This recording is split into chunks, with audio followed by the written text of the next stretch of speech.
Here we go then, it's time to race in Mexico City, a place which gave Honda their first ever victory back in 1965. American Richie Ginther won from third on the grid. And what are the Honda-powered cars this year? Well, Red Bull have been going strong here in recent seasons, so can they keep that record going today? 17 corners then at the Autodromo Hermanos Rodriguez, 10 to the right and 7 to the left, and all of them will have to be tackled in difficult, wet conditions here today. No DRS assistance either, at least not for the start of the race, but the best overtaking opportunities will still be down into turn 1 or shortly afterwards into turn 4.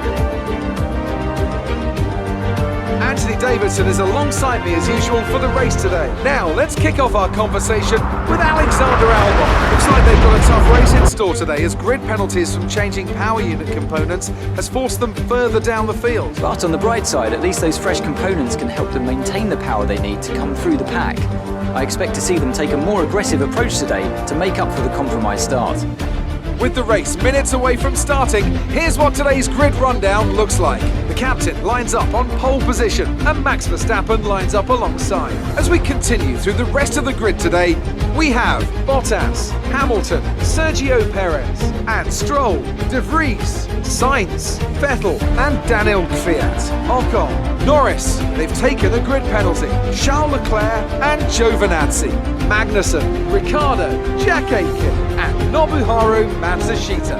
Schumacher, Latifi, Albon and Pierre Gasly picks up the final grid slot today. Now, it's almost time for lights out, so let's go down to the track.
fantastic drive, and it means your driver's world champion.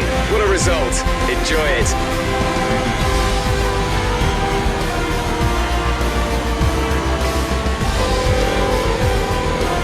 And so the celebrations begin, and well earned they are indeed. It may have looked simple at times, but as any racing driver will tell you, competing at this level, at the very top, is anything but simple. There's no counting them now then. We have a new World Drivers' Champion. That's a spectacular victory then, and with it, the championship is secure. It's been a magnificent season, and they thoroughly deserve the cheers of the crowd here today. Tell me, Ant, how did they manage to achieve this win? Well, keeping their tyre temperatures up in the tricky wet conditions was really important. There's not much grip out there at the best of times, and it's 10 times worse if you're out there on cold tyres. So the way they kept the rubber in its proper operating window was a huge advantage today.